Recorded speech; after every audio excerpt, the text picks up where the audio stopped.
Assalamualaikum warahmatullahi wabarakatuh. Waalaikumsalam warahmatullahi wabarakatuh. Bismillah, alhamdulillah, wassalatu wassalamu ala sayyidina Muhammad ibn Abdillah wa ala alihi wa sahbihi wa man wala. Wa la hawla wa la quwwata illa billah.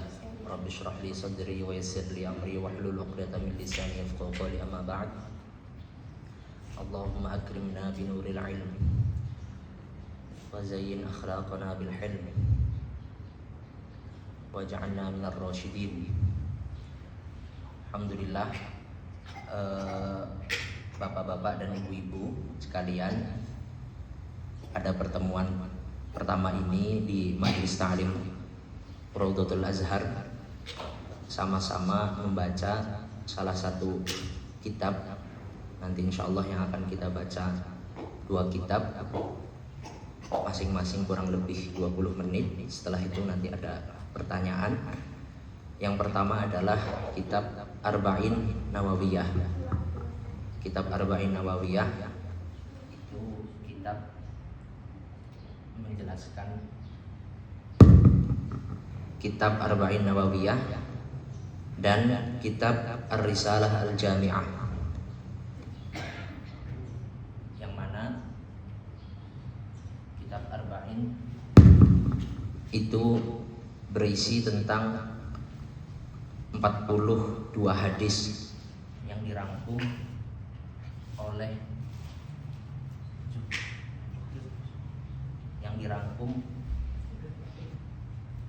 berisi tentang 42 hadis yang dirangkum oleh Imam Nawawi. Sebelumnya ini adalah proyek yang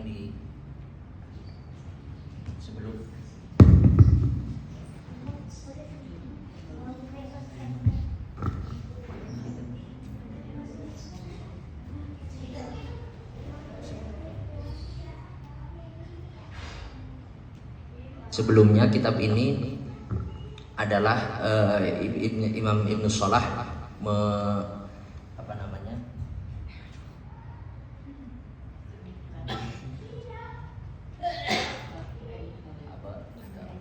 nggak usah pakai mic? Iya, nggak apa-apa.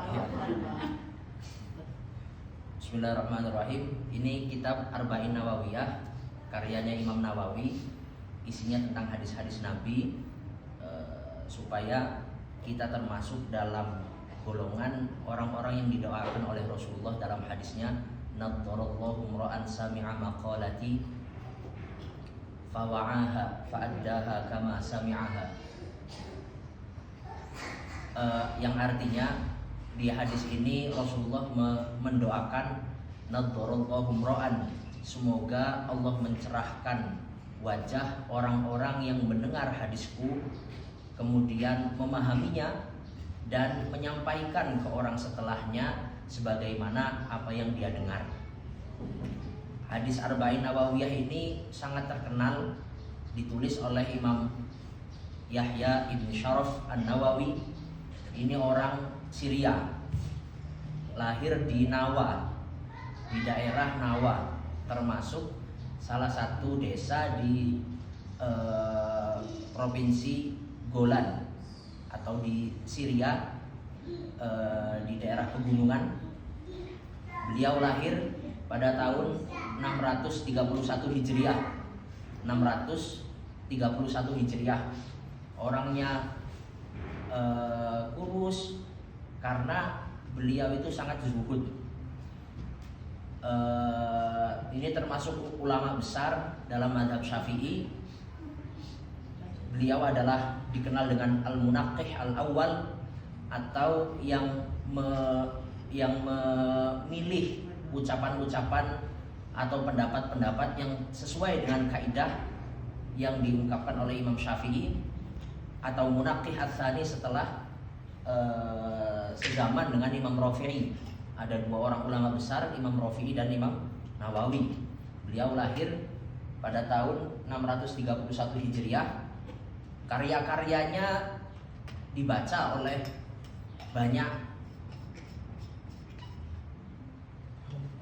generasi ke generasi. Dibaca oleh generasi ke generasi oleh ulama seluruh dunia. Salah satu karyanya adalah kitab Arba'in An-Nawawiyah.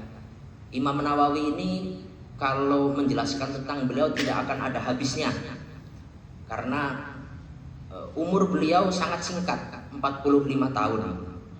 Lahir di tahun 631 Hijriah, wafat tahun 676 Hijriah. Dimakamkan di desanya sendiri. Orangnya sangat zuhud, orangnya sangat alim, karyanya sangat banyak. Kemudian karyanya dibaca oleh orang seluruh dunia.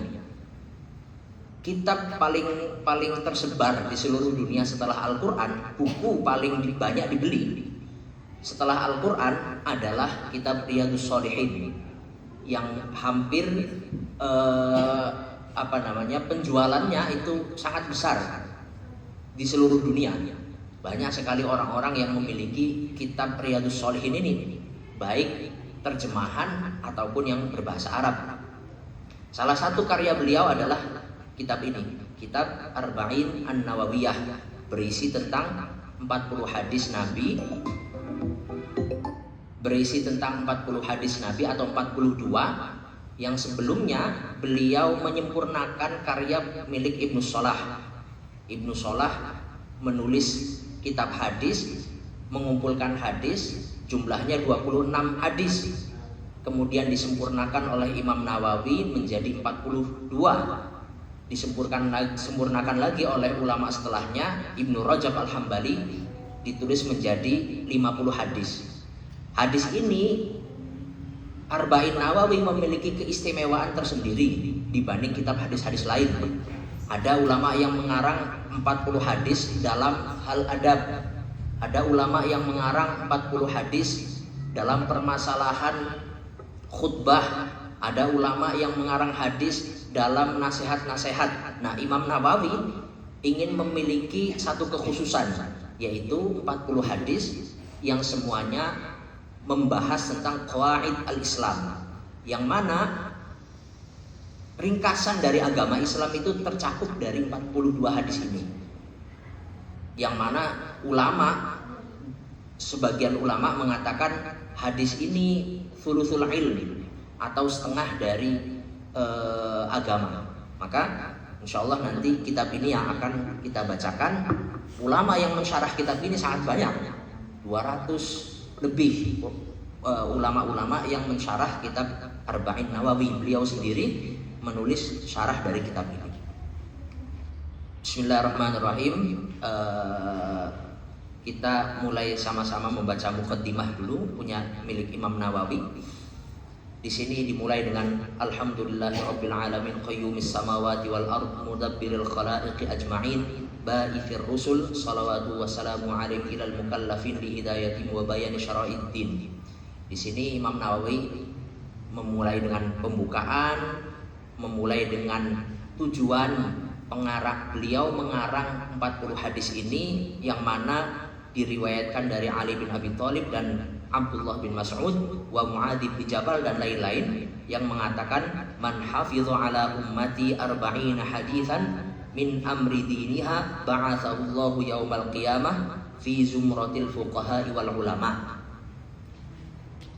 Bahwasanya siapa yang menghafal dari umatku 40 hadis yang mencakup permasalahan agama, maka nanti di hari kiamat Allah akan bangkitkan fi zumratil fuqaha, termasuk orang-orang ahli fikih dan ulama.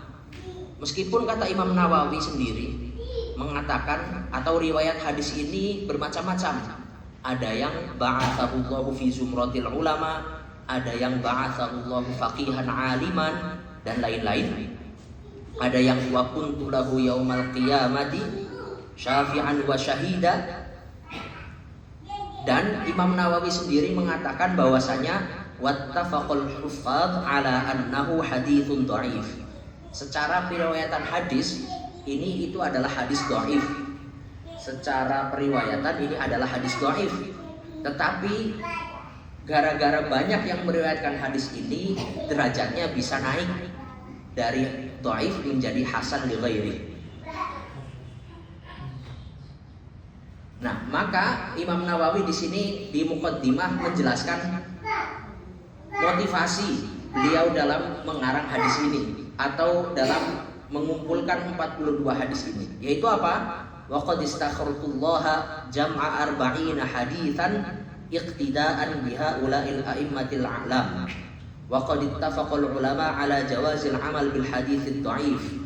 Pertama, beliau ingin mengumpulkan 40 hadis ini ngikuti ulama-ulama sebelumnya yang mengarang 40 hadis dikumpulkan dalam satu buku. Kedua, berlandaskan dengan hadis yang disebutkan di awal, man hafidha min ummati arba'ina haditsan min amri diniha.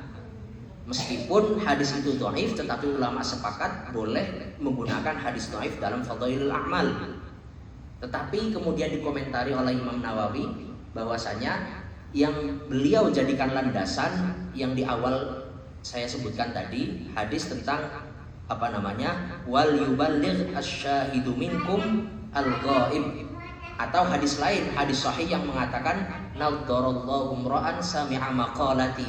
Di sini doa dari Nabi bahwasanya semoga Allah mencerahkan wajah-wajah yang mendengar hadis dari Rasulullah. Maqalati kata Rasulullah. Fawa'aha, kemudian memahami kandungan dari hadis tersebut. Fa'addaha kama sami'aha, kemudian dia sampaikan kepada anaknya, kepada tetangganya, kepada masyarakat dan lain-lain. Terus di akhir muqaddimah di sini beliau mengatakan wa qad ra'aitu jam'a arba'ina ahamma min hadza kulli wa hiya arba'una haditsan mustamilah ala jami'i dzalik wa kullu haditsin minha qa'idah 'azimah min qawa'idid din. Nah, di sini Imam Nawawi sengaja ingin menulis 40 hadis ini yang mana isinya adalah qawa'idid din, tiang-tiang agama, kembali kepada 42 hadis yang disebutkan oleh Imam Nawawi dalam kitab ini. Dan thumma altazimu fi hadhil arba'in an takuna sahihah. Semua hadis yang disebutkan dalam arba'in ini hadisnya sahih, sehingga tidak perlu diragukan tentang kesahihan kitab ini karena Imam Nawawi sendiri adalah muhaddits. Beliau mengarang syarah Sahih Muslim. Beliau juga mengarang Tahdzibul Asma' was Sifat. Wa dzalika dhahirun liman tadabbarah wa 'ala Allahi i'timadi wa ilaihi tafwidhi. Bismillahirrahmanirrahim.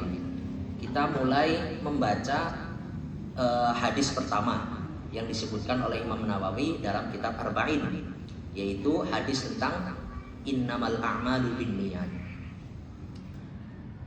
An Amiril Mu'minin Abi Hafsin Umar bin Khattab radhiyallahu anhu qala sami'tu Rasulullah sallallahu alaihi wasallam yaqul innamal a'malu binniyat wa innama likulli imri'in ma nawa faman kanat hijratuhu ila Allah wa rasulih fa hijratuhu ila Allah wa rasulih wa man kanat hijratuhu lidunya yusibuha aw imra'atin yankihuha fa hijratuhu ila ma hajara ilaihi.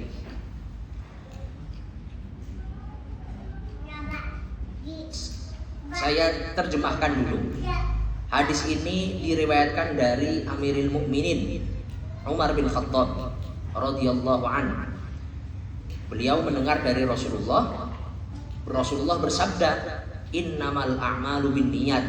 Sesungguhnya sahnya sebuah amal itu tergantung niat. Wa innama likulli imri'in ma nawa. Dan sesungguhnya apa yang diperoleh seseorang itu sesuai apa yang dia niatkan. Kemudian disebutkan faman kanat hijratuhu ilallahi wa rasulih. Kalau ada orang yang hijrah tujuannya adalah Allah dan Rasulnya, maka fa hijratuhu ilallahi wa rasulih, maka dia akan memperoleh apa yang dia niatkan. Begitu juga faman kanat hijratuhu di dunia yusibuha, kalau hijrahnya itu gara-gara ingin mendapatkan dunia atau ingin menikah dengan perempuan, maka fa hijratuhu ila ma hajara ilaihi. Kita jelaskan secara rinci dulu. Pertama tentang biografi singkat Umar bin Khattab radhiyallahu anhu. Hadis ini rawil a'lanya adalah Sayyidina Umar bin Khattab. Beliau memiliki laqab, memiliki julukan Amirul Mukminin.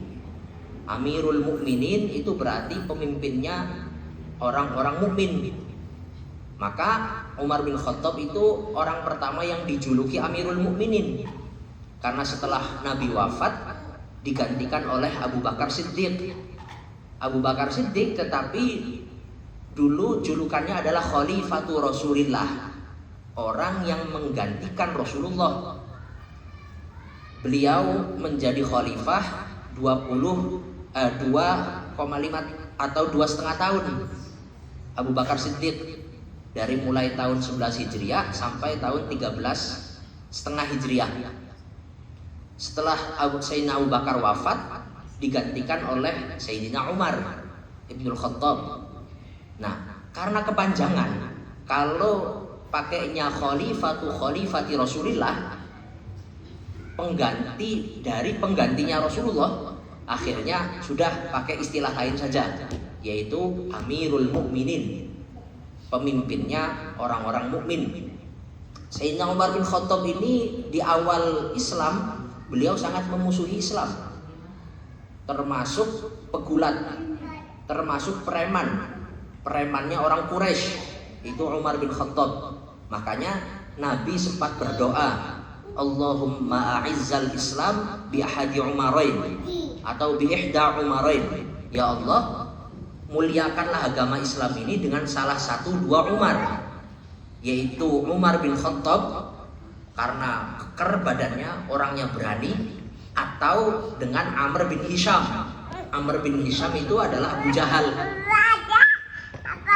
Akhirnya Allah memberikan hidayah, atau Allah mengkabulkan doa Nabi. Akhirnya hidayah turun kepada Sayyidina Umar bin Khattab.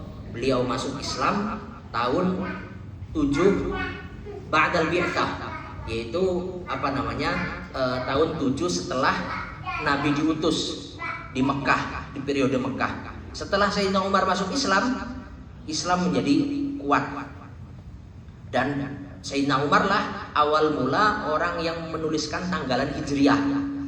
Awal mula yang mencetus penulisan tanggalan Hijriah, yang mana yang dijadikan awal mula adalah hijrahnya Nabi dari Mekah ke Madinah. Makanya ini juga kita dimulai di awal Muharram, atau masih ada awal-awal Hijriah.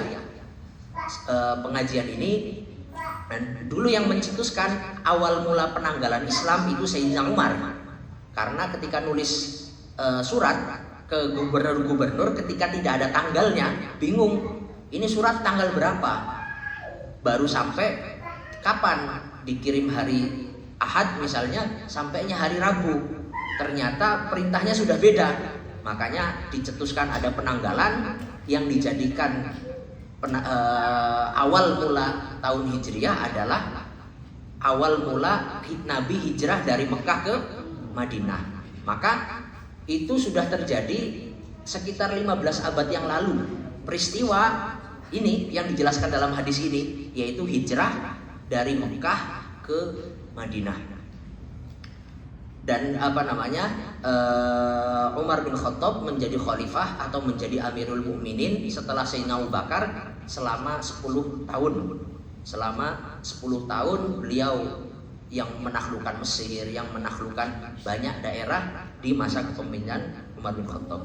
Sami'tu Rasulullah sallallahu alaihi wasallam yaqul innamal a'malu binniyat. Nah, hadis ini unik.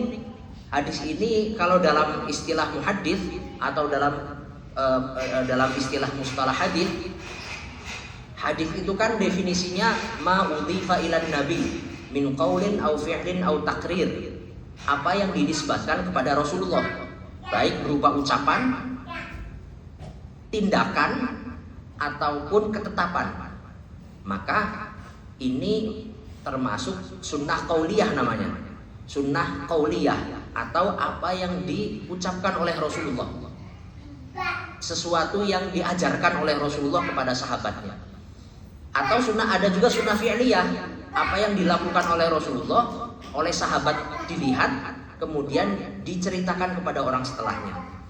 Begitu juga ada sunnah takririyah. Sunnah takririyah itu ada kejadian yang dilakukan di depan Rasulullah atau Rasulullah mendengar satu cerita, Rasulullah tidak komentar, tidak melarang, maka menunjukkan hal tersebut boleh. Maka ini termasuk sunnah qauliyah atau apa yang disebutkan atau diucapkan oleh Rasulullah. Ini kalau dalam fan mustalah hadis masuknya adalah hadis gharib. Karena hadis ini hanya diriwayatkan oleh Sayyidina Umar saja. Yang meriwayatkan hadis ini atau yang mendengar hadis ini dari Rasulullah cuma Sayyidina Umar. Sayyidina Umar mengajarkan kepada muridnya yaitu Alqamah. Alqamah mengajarkan kepada muridnya At-Taimi. Begitu juga At-Taimi mengajarkan kepada muridnya Imam Yahya. Setelah itu baru diajarkan kepada orang banyak. Dan hadis ini, hadis innamal a'malu binniyat, disebutkan oleh ulama. Misalnya Imam Bukhari menyebutkan hadis ini di awal kitab Sahih Bukhari. Sebagaimana juga hadis ini disebutkan dalam kitab-kitab lain. Yang mana tujuannya Imam Nawawi sendiri misalnya menyebutkan hadis innamal a'malu binniyat ini dalam 3 kitabnya, baik dalam Arba'in, dalam kitab Al-Adhkar, atau dalam kitab Riyadhus Shalihin. Tujuannya apa? Tujuannya seseorang mengingatkan kita ketika akan melakukan sesuatu itu harus tashihun niyah, harus meluruskan niatnya. Sebenarnya selama ini yang kita lakukan dari bangun tidur hingga tidur lagi itu tujuannya untuk apa? Tujuan dari hal-hal yang kita lakukan keseharian, baik itu masak, baik itu nyuci, baik itu berangkat kerja, baik itu bersama keluarga, apa tujuannya? Maka begitu juga dalam belajar, dalam mengkaji kitab dan seterusnya, itu beberapa ulama mengawali hadis ini ditaruh di awal bab, tujuannya untuk tashihun niyah, bahwasanya niat untuk mencari ilmu adalah lillahi ta'ala, niat untuk melakukan sesuatu adalah lillahi ta'ala. Maka di awal di sini dikatakan innamal a'malu binniyat, sesungguhnya sahnya sebuah amal itu tergantung kepada niatnya. Nah, meski nanti di sini ada sebagian orang yang menyalahartikan. Misalnya ada orang berbuat keburukan, tapi kemudian yang penting niatnya benar. Orang melakukan kejahatan, tapi ngomong yang penting saya niatnya benar. Misalnya orang korupsi, tapi dana korupsinya dibagi-bagikan ke masyarakat misalnya, atau dibagikan ke anak yatim atau seterusnya, dengan dalih bahwasanya kalau niatnya benar itu nggak masalah. Oh, itu salah dalam memahami hadis ini. Bahwasanya cakupan innamal a'malu binniyat itu cakupannya adalah hal-hal yang mubah saja. Hal yang mubah, hal yang sunnah, atau hal yang wajib. Karena tujuan niat itu nanti ada 2. Ada kalanya tujuannya untuk membedakan antara ibadah dan adat. Orang mandi ada kalanya mandi sunnah, ada kalanya mandi untuk bebersih saja. Orang makan ada kalanya untuk buka puasa, ada makan biasa. Maka innamal a'malu binniyat itu digantungkan kepada hal-hal yang mubah, yang sunnah atau yang wajib. Adapun hal yang makruh dan haram tidak ada kata-kata tergantung niatnya atau yang penting niatnya baik. Karena hadis ini itu menjelaskan innama sihhatul a'mal, bahwasanya sahnya sebuah amal perbuatan itu tergantung dari niatnya. Kemudian dilengkapi dengan makanya hadis ini dikatakan oleh Imam Syafi'i thuluthul ilmi. Hadis ini adalah sepertiga dari ilmu. Karena apa yang kita lakukan itu mencakup 3 hal. Ada kalanya kita melakukan sesuatu dengan hati, ada kalanya kita melakukan sesuatu dengan lisan, ada kalanya kita melakukan sesuatu dengan jawarih. atau dengan anggota tubuh. Dan dalam hadis dikatakan niyatul mukmin khairun min amalih. Niat seorang mukmin itu lebih baik daripada apa yang ia perbuat. Kenapa?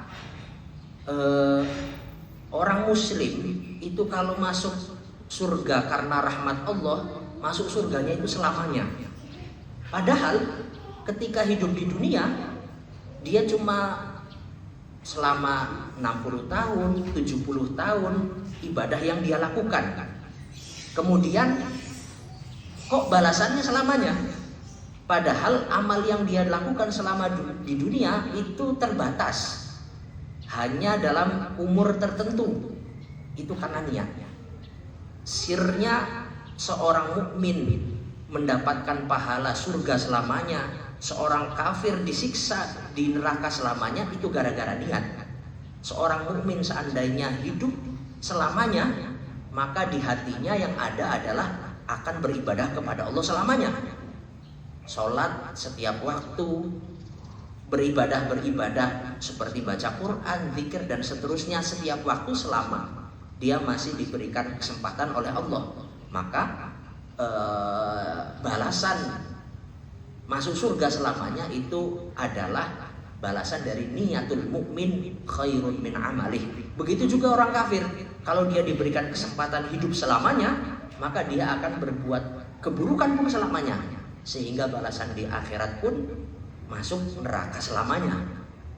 Makanya innamal a'malu binniyat, bahwasanya sahnya sebuah perbuatan itu tergantung terhadap niatnya. Wa innama likulli imri'in ma nawa. Ini menyempurnakan hadis pertama, atau di potongan hadis pertama, bahwasanya wa innama likulli imri'in ma nawa. Sesungguhnya apa yang diperoleh seseorang itu tergantung niatnya. Maksudnya gimana?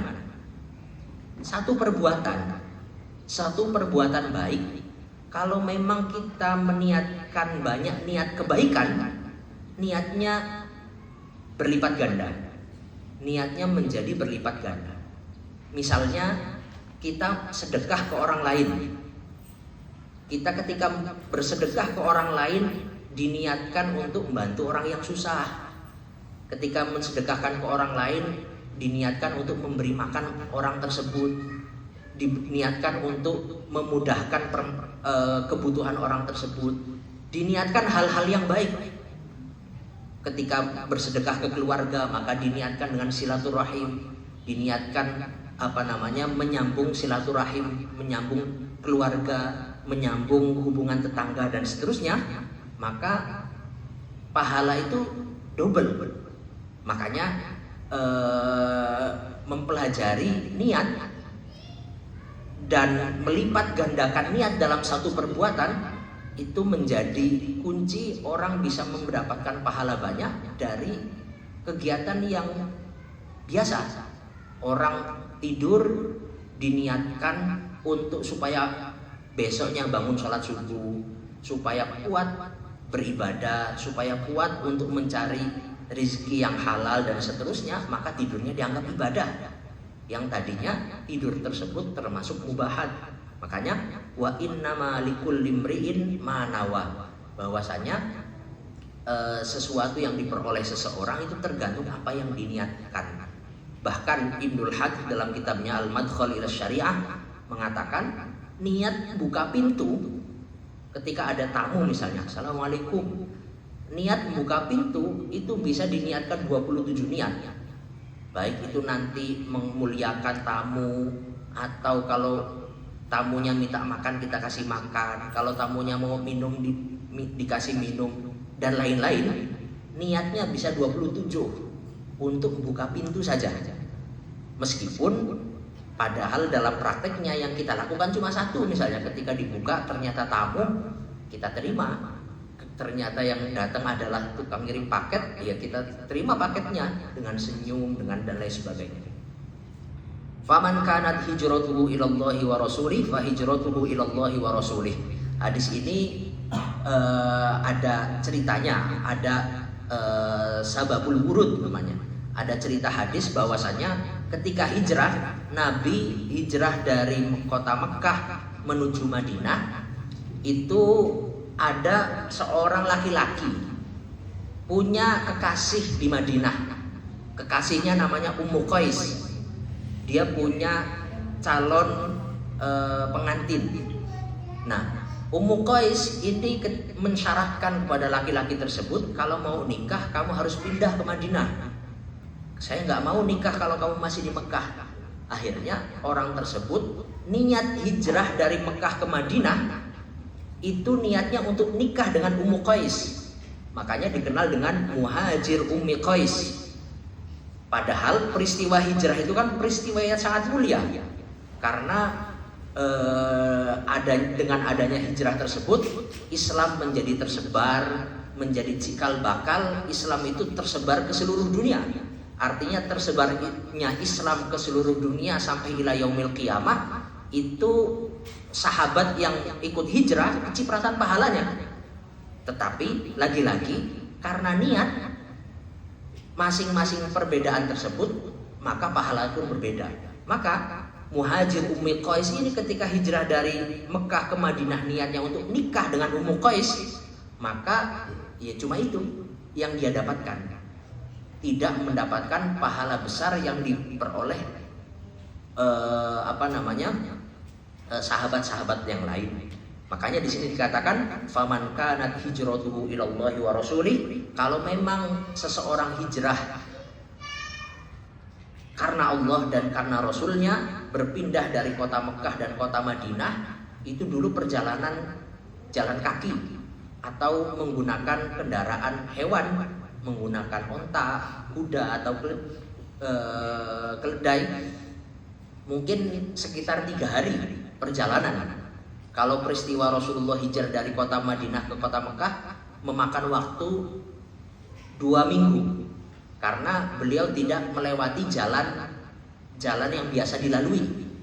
Mampir dulu di Goa Hiro atau di Goa mampir dulu di Goa Thur selama 3 hari supaya mengelabui. Kemudian jalannya juga zigzag, tidak seperti jalan setapak yang biasa dilalui orang-orang dalam perjalanan dari kota Mekah ke kota Madinah. Fahijratuhu ilallahi wa rasulih. Wa man kanat hijratuhu lidunya. Kalau orang hijrah atau orang melakukan suatu hal karena ingin mendapatkan kedudukan, ingin mendapatkan kekayaan, ingin mendapatkan pujian, atau lidunya, hal-hal yang berbau duniawi. Aw imra'atin yankihuha. Kenapa lafadz imra'ah di sini dikhususkan? Atau karena perempuan yang ingin dia nikahi? Karena asbab wurudil hadis di sini berkaitan dengan Muhajir Ummi Qais. Ada seorang sahabat yang ingin menikah dengan Ummu Qais, melakukan perjalanan hijrah. Fahijratuhu ila ma hajara ilaih. Maka pahala hijrahnya sesuai dengan apa yang dia niatkan. Maka dari hadis ini bisa disimpulkan bahwasanya Imam Nawawi memulai kitabnya dengan hadis ini tujuannya adalah supaya kita tashihun niyah, supaya kita memperbaiki niat. Misalnya dicontohkan di sini afdhalu dinarin yunfiquhur rajul. Dalam kitab Ihya disebutkan bahwasanya sebaik-baiknya dinar yang dikeluarkan seseorang itu adalah uang yang diberikan kepada keluarganya. Dinarun yunfiquhu ala iyalihi wa dinarun yunfiquhu ala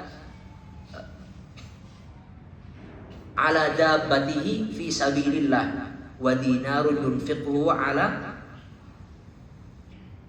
ashabihi fi sabilillah. Di sini saya contohkan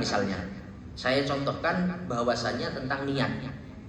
Ketika orang di hadis ini disebutkan sebaik-baiknya sedekah adalah orang ketika mensedekahkan atau memberikan harta kepada keluarganya. Suami memberikan nafkah kepada istri. Kalau diniatkan sedekah, maka itu pahalanya berlipat ganda. Orang mensedekahkan hartanya kepada fakir miskin, tetapi diniatkan hadiahnya untuk istrinya, untuk suaminya, untuk anaknya, maka pahalanya pun berlipat ganda. Nah di sini melipatkan ganda atau satu perbuatan, tetapi pahalanya menjadi berlipat-lipat. Caranya seperti itu. Apapun kebaikan yang kita lakukan, kita niatkan pahalanya untuk kebaikan keluarga, untuk kebaikan suami, untuk kebaikan istri, untuk kebaikan anak-anak. Maka pahalanya menjadi double. Satu, pahala memberikan kepada orang lain. Dua, pahala-pahala yang diperoleh dari memberikan hadiah pahala tersebut kepada orang lain. Rawahu Imam al-Muhaddithin Abu Abdullah Muhammad bin Ismail ibn Ibrahim ibn Mughirah ibn Bardizbah al-Bukhari. Hadis ini diriwayatkan oleh dua ulama besar, yaitu Imam Bukhari dan Imam Muslim. Imam Bukhari itu namanya siapa? Imam Bukhari itu namanya Muhammad ibn Ismail ibn Ibrahim ibn Mughirah ibn Bardizbah. Bardizbah itu artinya petani, bahasa Persia, bahasa Iran. Dan kakeknya atau Bardizbah ini dulu orang Majusi yang masuk Islam, atau sekarang di Iran, atau kalau tempat Imam Bukhari dimakamkan itu sekarang di Uzbekistan. Al-Bukhari, beliau punya kitab Sahihul Bukhari, kitab yang dikatakan sebagai Ashahul Kutub Al-Musannafah, karena hadis yang dipilih oleh Imam Bukhari dalam hadis tersebut, hadis-hadisnya sudah sangat pilihan. Wa Abul Husain Muslim Abdul Hajjaj ibnu Muslim Al-Qushairi An-Naisaburi fi sahihaihima alladaini huma ashahul kutub al-musannafah. Yang kedua, hadis ini juga diriwayatkan oleh Imam Muslim dalam kitab sahihnya, yaitu Sahihul Muslim. Sahih Muslim dan Sahih Bukhari, yang mana dua kitab ini adalah dua kitab yang paling sahih yang dikarang oleh ulama.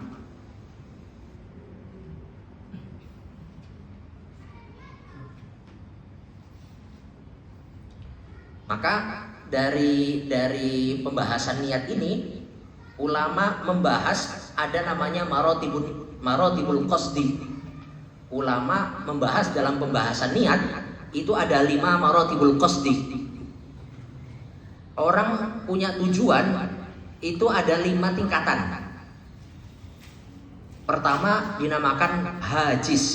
Hajis itu ide atau sesuatu yang datang seketika. Kita lagi duduk enak-enak, tiba-tiba pengen makan bakso. Kemudian keinginan itu hilang. Itu namanya hajis. Yang kedua namanya khatir.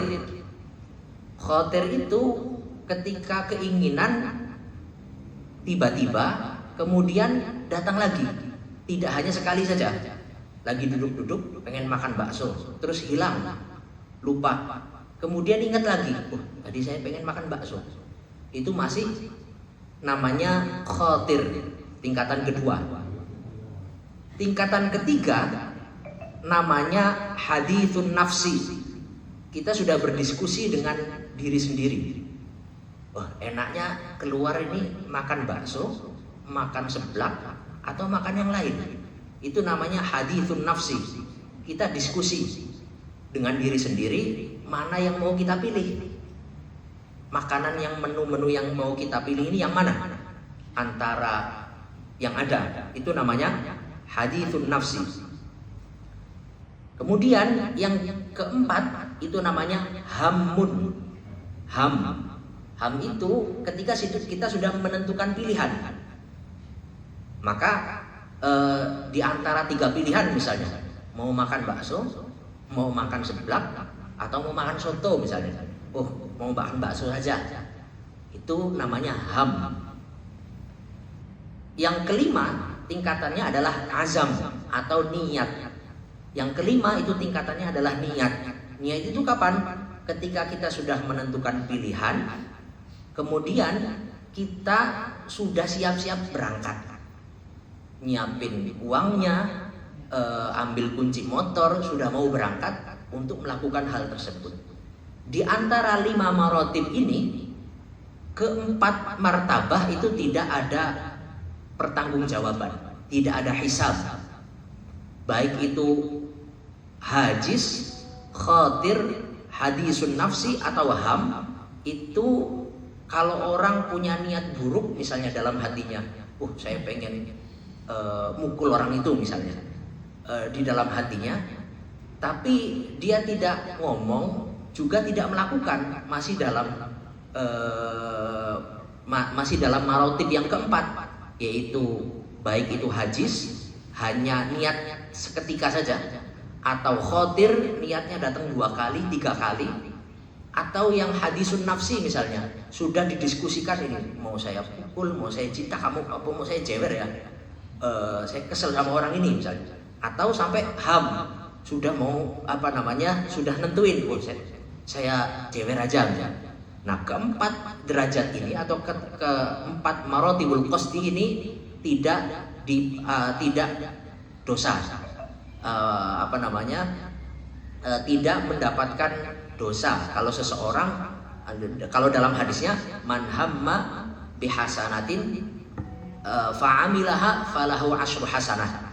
Kalau orang memiliki memiliki keinginan untuk melakukan kebaikan, sudah milih mau melakukan kebaikan tapi nggak dilakukan, itu mendapatkan 1 kebaikan. Kalau dilakukan mendapatkan 10 kebaikan. Makanya enaknya Islam di situ. Niatnya melakukan kebaikan, nggak dilakukan dapat 1 kebaikan. Kalau dilakukan dilipatkan 10 kali lipat. Nah, kalau hamnya bisa kalau orang ada keinginan untuk melakukan keburukan tetapi tidak dilakukan, nggak jadi. Dia misalnya di antara 3 tadi, orang ini mau saya jewer, mau saya pukul, atau mau saya jitak misalnya. Wah, saya jewer aja, kayaknya lebih sakit kalau jewer. Sudah itu kan berarti, tapi nggak jadi. Maka nggak jadi melakukan keburukan juga dicatat sebagai 1 kebaikan. Kalau tetap dilakukan, hitungannya 1 keburukan.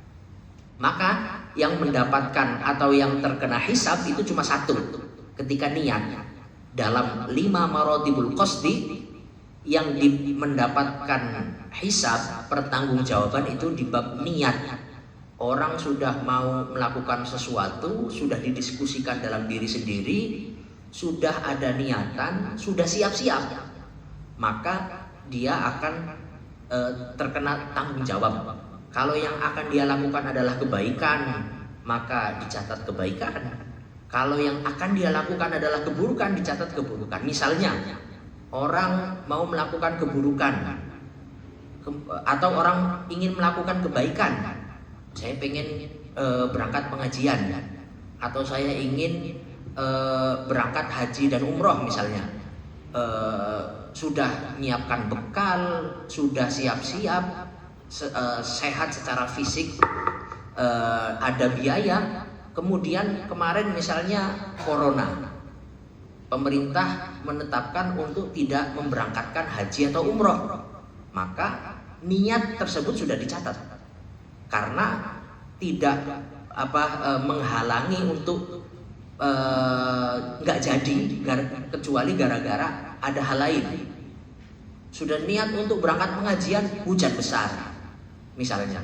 Sudah niat mau berangkat pengajian, pas nyalain motornya rusak. Nah, itu namanya niat yang mendapatkan hisab. Kalau yang ingin dilakukan adalah kebaikan, maka mendapatkan sebuah kebaikan. Kalau yang dia niatkan adalah keburukan, maka mendapatkan keburukan. Yaitu ketika memang sudah al-azm, sudah siap-siap mau berangkat, tidak menghalangi antara dia dengan melakukan kebaikan atau keburukan, kecuali ada hal ketiga, hal lain tadi, baik motornya rusak, hujan, dilarang oleh pemerintah misalnya. Maka itu marotibul qasdi yang dijelaskan oleh ulama. Kalau keempat marotibul qasdi lain itu tidak mendapatkan hisab.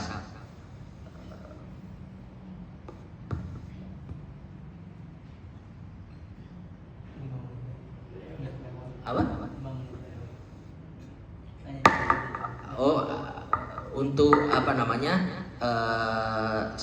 Untuk pertama mungkin satu hadis dulu yang disampaikan. Kalau memang ada yang mau dipertanyakan dari bapak-bapak dan ibu-ibu silahkan.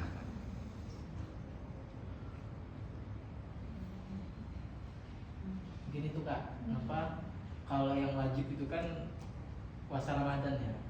Nah, kalau seandainya lupa udah sahur, terus kita seandainya kita belum niat nih gitu kan. Nah, itu udah jalan gimana? Oh iya, untuk bab niat memang tadi yang belum tersampaikan masalah itu, bahwasannya niat itu waktu melaksanakannya dan tempatnya. Tempat niat itu kan di hati. Tempat niat itu di dalam hati. Adapun kita melafatkan nawaitu shauma ghadin itu supaya menuntun hati untuk melakukan niat. Menuntun hati untuk melakukan niat. Karena talaffuz bin niyah itu hukumnya sunnah. Adapun mahallun niyah adalah al-qalbu. Nah, sedangkan waktu untuk melaksanakan niat umumnya dalam hal-hal ibadah, waktu untuk melaksanakan niat itu di awal ibadah. Waktu untuk melaksanakan niat itu adalah di awal ibadah. Misalnya dalam sholat. Dalam sholat maka waktu untuk melakukan niatnya itu ketika takbiratul ihram, Allahu Akbar. Ketika baca A sampai Ro itu waktunya untuk melakukan niat sholat zuhur, sholat asar dan lain-lain, dan melakukannya di dalam hati. Begitu juga ketika wudhu. Ketika wudhu waktu melaksanakan niatnya adalah ketika basuh muka, karena yang wajib, awal mula yang wajib dalam berwudu itu basuh muka, maka niat untuk wudunya ketika basuh muka. Tetapi ada ibadah-ibadah yang dikecualikan, yang mana niatnya itu tidak harus di awal ibadah. Salah satunya puasa tadi. Salah satunya puasa, yang mana kalau puasanya adalah puasa wajib, diwajibkan niatnya itu dilakukan di malam hari, yaitu dimulai dari maghrib sampai subuh, sampai adzan subuh. Nah, niatnya itu gimana? Niat itu ya tidak harus dilafadzkan nawaitu shauma ghadin. Adapun kebiasaan yang dilakukan di Indonesia kan dibaca bareng-bareng setelah sholat tarawih misalnya, sama-sama baca nawaitu shauma ghadin an adai ila akhirih. Itu sangat membantu untuk melakukan niat di malam hari. Tetapi kalau niatnya misalnya ibu-ibu masak malam-malam, niatnya ngapa? Biar sahur, biar besok pagi kuat puasanya. Atau bangun-bangun makan sahur. Makan sahur niatnya apa? Supaya besok puasa kuat. Itu saja sudah termasuk niat. Itu saja sudah termasuk tabiitun niyah. Tapi dalam puasa wajib memang harus dilakukan di malam hari. Salah satunya itu tadi ada keinginan untuk melakukan puasa besok, itu sudah termasuk niat. Tidak harus dalam bentuk lafaz nawaitu shauma ghadin an adai fardhi syahri ila akhirih. Tetapi cukup makan sahur misalnya supaya besok kuat puasa. Di hatinya sudah ada niatan besok untuk puasa, sudah itu termasuk niat. Tetapi apa yang dilakukan di sini dengan membaca nawaitu shauma ghadin itu adalah bentuk niat yang paling sempurna, yaitu menyebutkan puasa besok pada bulan Ramadan dan lillahi ta'ala dan seterusnya. Apa Pak? Iya, ini hadis ini dan hadis hijrah ini memang asbabul wurudnya adalah Ummu Qais, perempuan yang ingin dinikahi tetapi memberikan syarat nikahnya harus di Madinah. Maka sahabat yang ikut hijrah niatnya untuk nikah itu dikenal dengan muhajir Ummi Qais. Makanya dalam hadis ini penyebutan perempuan itu dikhususkan. Adapun jumlah sahabat Nabi itu jumlahnya tidak sangat banyak. Tetapi sebagian ulama ada yang memperkirakan jumlah sahabat Nabi itu 124.000 jumlah orang yang pernah bertemu dengan Rasulullah dan wafat dalam keadaan Islam. 124.000. Itu dihitung dari mana? Karena ketika Hajjatul Wada, ketika wukuf di Arafah, Nabi khutbatul Arafah itu diukur padang Arafah itu muatnya berapa orang. Kalau orang berdiri, wah, kurang lebih sekitar 124.000. Dan tidak semua sahabat itu meriwayatkan hadis dari Nabi. Ada yang cuma ketemu saja, cuma ketemu dengan Nabi. Bahkan orang untuk dijadikan sahabat ketemunya itu nggak harus lihat, karena beberapa sahabat pun tidak bisa melihat, buta, seperti Abdullah bin Ummi Maktum, muadzinun Nabi, beliau yang tukang adzan itu tidak bisa lihat dan masuk dalam kategori sahabat. Makanya di sini juga di hadis ini disebutkan ketika sahabat maka radhiyallahu anhu, karena di dalam Al-Qur'an disebutkan bahwasanya Allah meridhoi para sahabat. Makanya ketika menyebut salah satu nama sahabat dikasih doa radhiyallahu anhu. Semoga Allah meridhoi sahabat tersebut.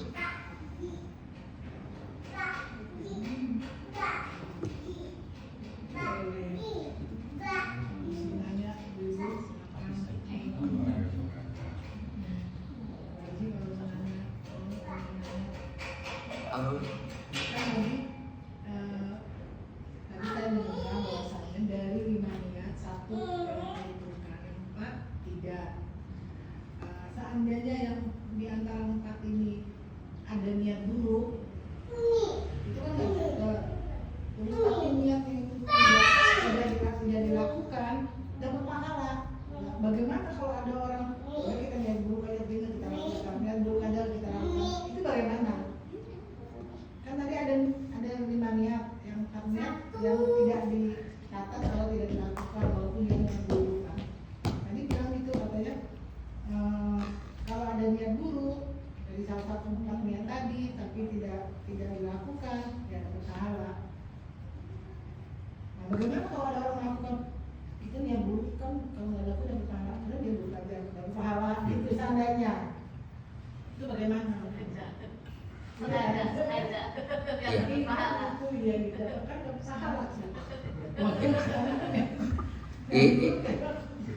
Iya, ini kan ada namanya marotibul qasdi, ada 5 derajat niat atau orang melakukan sesuatu. Ada 4 tingkatan, yang mana 4 tingkatan ini tidak terkena hisab, tidak diperhitungkan. Sebenarnya hal tersebut menunjukkan bahwasanya Allah itu Maha Rahman Rahim. Allah itu sangat kasih sayangnya sangat besar kepada makhluknya.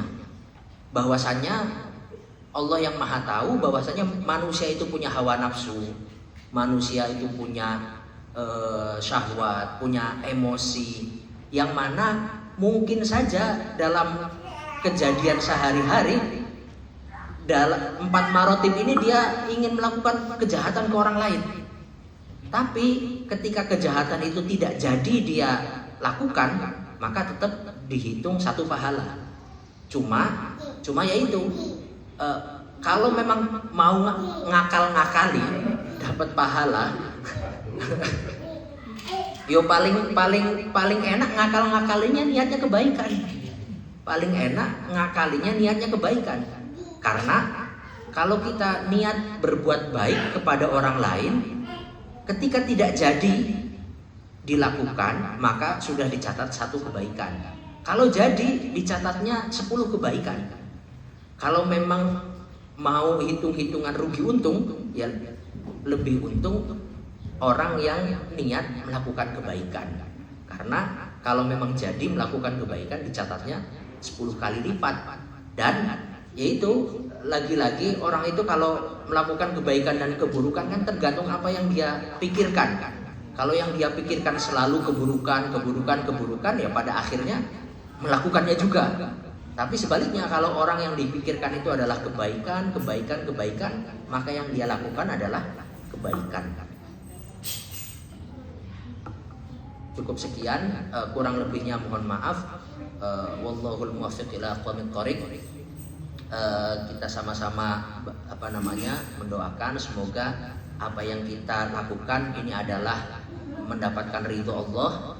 Apa yang kita lakukan itu tercatat sebagai pahala fi mizani hasanatina, di dalam amal perbuatan kita. Semoga Majlis Ta'lim Raudhah Al-Azhar ini mendapatkan ridho dari Allah, dapat istiqomah melakukan pengajian.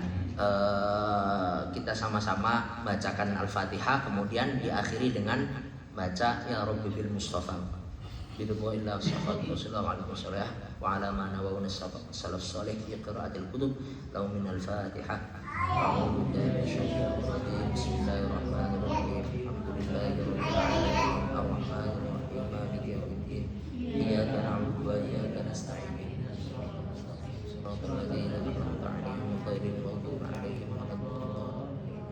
Ya Rabbi bil Mustafa balligh maqasidana waghfir lana ma madha ya wasi'al karami maulaya salli wa sallim daiman abada ala habibika khairil khalqi kullihim maulaya salli wa sallim daiman abada ala habibika khairil khalqi kullihim.